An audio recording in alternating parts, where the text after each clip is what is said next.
بسم اللہ الرحمن الرحیم۔ السلام علیکم دوستو، میں ہوں احمد عثمان اور آپ دیکھ رہے ہیں سعدی وائس یوٹیوب چینل۔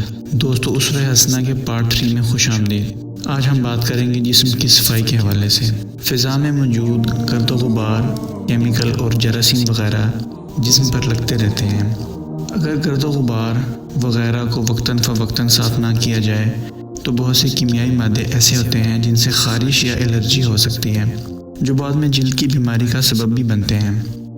جراثیم جس کی سطح پر خاص طور پر بغلوں، گھٹنوں، رانوں وغیرہ میں پروان چڑھتے ہیں، جس کے باعث بدبو آنے لگتی ہے اور انفیکشن ہو سکتا ہے۔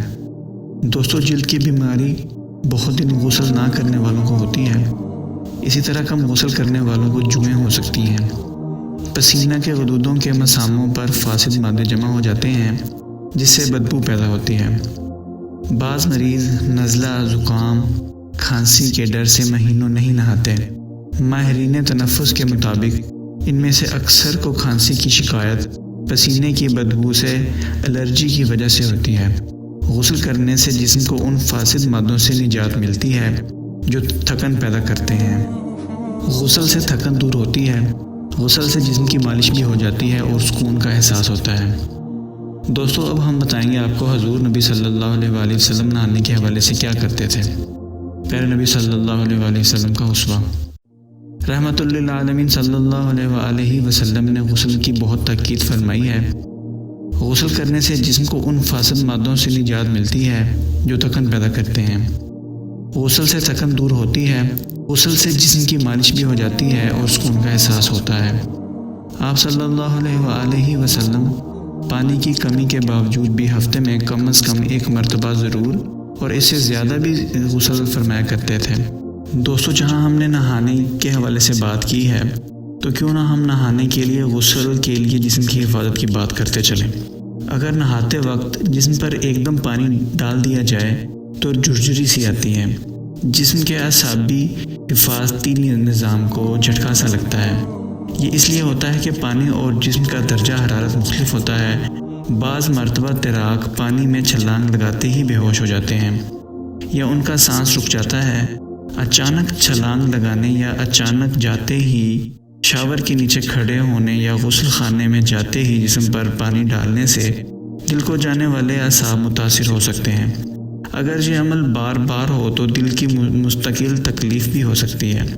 دنیا بھر کے ماہرین طب یہ کہتے ہیں کہ جسم کو نقصان پہنچانے کے لیے غسل کرتے یا نہاتے وقت جسم کو بتدریج گیلا کرنا چاہیے۔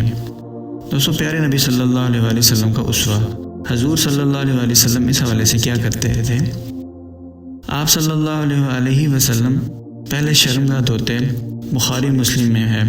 اس کے بعد ہاتھ دھوتے، وضو کرتے جیسے نماز کا وضو، انگلیاں گیلی کر کے بالوں کی جڑوں تک خلال کرتے، 3 مرتبہ سر پر پانی ڈالتے، پھر باقی جسم پر پانی ڈالتے۔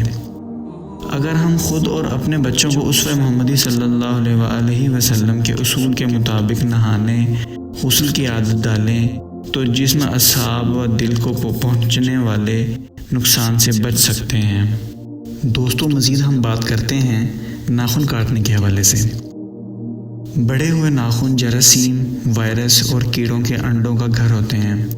خاص طور پر پیٹ کے کیڑوں کے انڈے بڑے ہوئے ناخن میں گھس جاتے ہیں اور پھر کھانے پینے کی اشیاء کے ذریعے بیماری پھیلانے کا سبب بنتے ہیں۔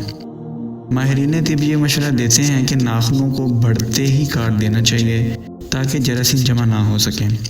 پیارے نبی صلی اللہ علیہ وآلہ وسلم کا اسوہ۔ دوستو، ہم بات کرتے ہیں کہ حضور صلی اللہ علیہ وآلہ وسلم ناخن کاٹنے کے حوالے سے کیا فرماتے تھے۔ پیارے نبی صلی اللہ علیہ وآلہ وسلم نے ناخنوں کو ترشوانے کی بار بار تاکید کی ہے۔ شمائل نبوی میں ارشاد ہے، اگر ہم اس سنت نبی صلی اللہ علیہ وآلہ وسلم کے مطابق اپنے بچوں کو یہ عادت ڈالیں کہ وہ ناخن بڑھتے ہی کٹوائیں اور خود بھی اس پر عمل کریں تو بہت سی بیماریوں سے محفوظ رہ سکتے ہیں۔ دوستو، آج کی ویڈیو میں بس اتنا ہی۔ اگر آپ کو ہماری ویڈیو اچھی لگے تو پلیز اسے شیئر کریں، ہمارے چینل کو سبسکرائب کریں تاکہ اس طرح کی بہت ساری اچھی ویڈیوز آپ کو سب سے پہلے مل سکیں۔ بہت شکریہ، جزاک اللہ۔